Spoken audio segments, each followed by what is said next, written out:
Hey guys, we're here at the Phoenix Convention Center for Phoenix Comicon 2017, one of our favorite shows of the year. Always a top 3 show for us, literally every year since we've covered it, since back in like 2010, 2011. We always have a blast. It takes over downtown unlike any other show that we cover except for San Diego Comic-Con. Obviously that's an entirely different animal, but it's really fun to see what the hotels do, the restaurants, all that outside stuff, the cars on the streets, all sorts of fun things here. And then the floor, we've got the Hall of Heroes upstairs, has all the media guests, cosplay, Lego sets up, puns, things like that. And then here, just tons of great booths with everything from comics, geeky wear, lots of toys, and all sorts of neat things like that. So with that said, we're not going to have any video from panels really this time around probably because they have a really strict policy about video recording in panels. So with that, we're going to mainly take you around the floor here, Hall of Heroes, maybe a little bit outside, give you a feel for things, and then we'll come back with Under the Con to wrap things up.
You always got to bring as much as you can.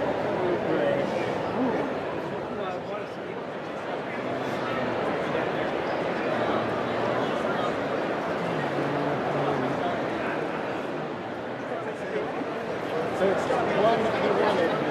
It's a little like just fine. Pretty tight, but balance character, renewing stuff.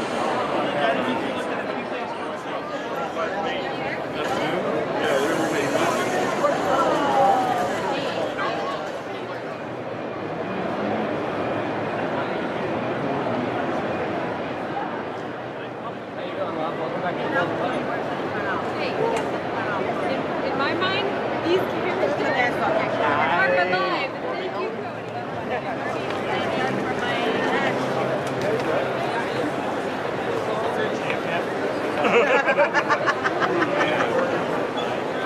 That'd be awesome.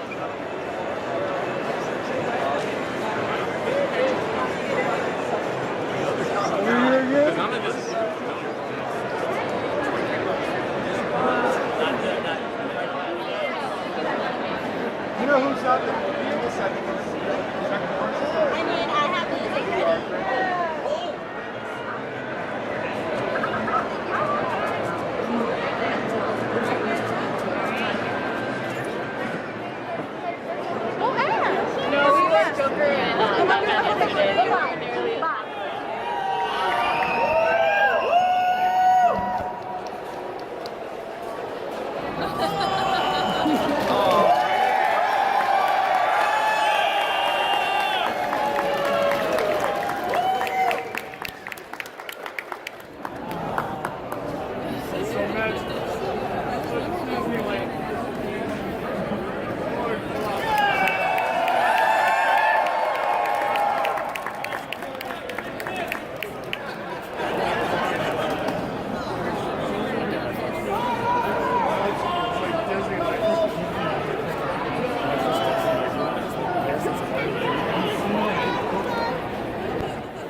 He wrote his name too, Maxine, man.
that I was walking like, what is that?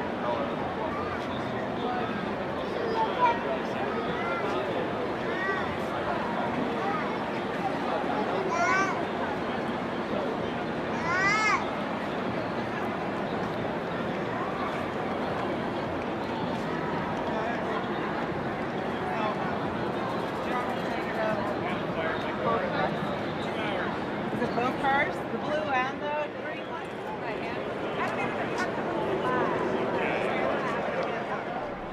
Hey everybody, hope you enjoyed that quick look at Phoenix Comicon 2017. There was a lot to it this year. In fact, on our podcast, we divided into two shows, and we have 220 some podcasts over on iTunes and Stitcher. This is the first time at any con outside of San Diego Comic-Con that we've divided into two shows. So definitely check that out for much more in-depth conversation about all the things that happened this weekend, because it was very eventful all the way around. This is our Under the Con segment. This is where we go underneath the hood of the convention and talk about some things, look at some stuff we picked up, and just kind of talk, a real quick kind of synopsis of how things went. So first up, on the floor itself, good time with toys. We didn't buy a ton of new things, but there were some good deals. Marvel Legends, the easier to find ones, $15. Pops at $5. Again, some of the easier ones. Not that any of these are highly collectible ones. We did find the hard to find Rogue One series, a few of the figures from that for only $8 each. So that was nice to find, because I was debating on buying these online for about 15 bucks each. So finding them at $8 was good. There was a pretty good selection across the board when it came to new toys.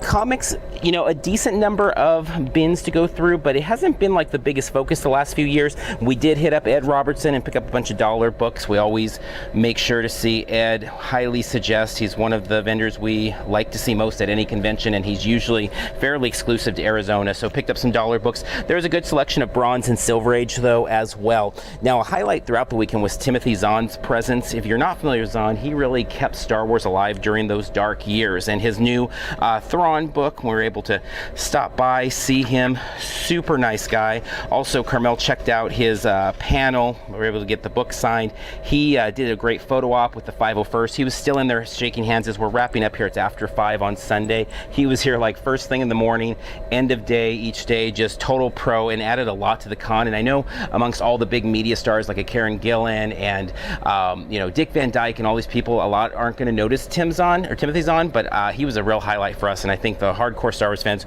were really excited to see him. Speaking of some of the Hollywood stuff, we did do a bunch of panels.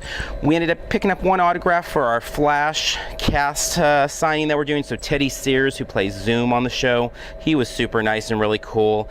Gabriel Luna from Ghost Rider from Agents of S.H.I.E.L.D. We saw his panel. He was awesome. We ended up hitting up, I think, like 8 or 9 panels, which is a ton for us over those couple days. So we go into much more depth with all of them on the podcast. We talk about Dick Van Dyke. We talk about Karen Gillan. We talk about, all of these different celebs that were here, and had some really fun panels, whether it was very modern stuff or some older stuff talking about. So there were a lot of issues this year with some security things. They added some new protocol. There was no allowance of prop weapons, or really props of any sort after the second day, or after the first day, I'm sorry, because somebody was caught with a gun. And so if you're watching this, I'm sure you've heard of that. It was all over the news. Crazy stuff. He brought an arsenal of weapons and stuff. So that added kind of a weird vibe to things and made some changes on the fly that definitely Phoenix Comic-Con staff was having to work throughout the weekend. So we talk about all that on the podcast. In the end, as we're sitting here Sunday night getting ready to take our 5-hour drive back to Southern California, we had a really good time. So we were worried at first. I mean, this crazy stuff happened with the weapons Thursday night, and it just added again. It was hard to get people in the morning. There was big lines out in the sun and all this stuff going on. But in the end, we did have a really good time. Phoenix Comic-Con is always a highlight con for us, and we had a bunch of cool experiences here throughout, whether it was in the realm of signing, shopping, cosplay, or in the panel rooms. There's no other there's no other convention outside of maybe Midsummer Scream and San Diego Comic-Con, maybe if we do like a big Hall H day, that we'll see as many panels as we did this weekend. So that was a real blast, and it was fun to see so many different people from the Marvel Universe, Batman Animated Series reunion, Neil McDonough, Damien Dark from the Arrowverse, and Dum Dum Dugan from the Captain America movies and the Marvel Cinematic Universe. So just a really good sampling of types of media guests that were here, on top of, again, having the Timothy Zahns or the Peter Davids or the Bill Winninghams or those types of characters, these types of creators here as well. So a lot of fun. So again, we've got probably about 2.5 hours of podcast on everything Phoenix Comic-Con. So head over to iTunes or Stitcher, find the podcast if you really want to get into depth about all of the experiences we had here here from open to close, really. We were here at the very start Thursday, and we're leaving after close Sunday, so it was a really full experience. So with that, we're going to wrap up here from Phoenix Comic Con 2017. Until next time, we'll see you in line somewhere.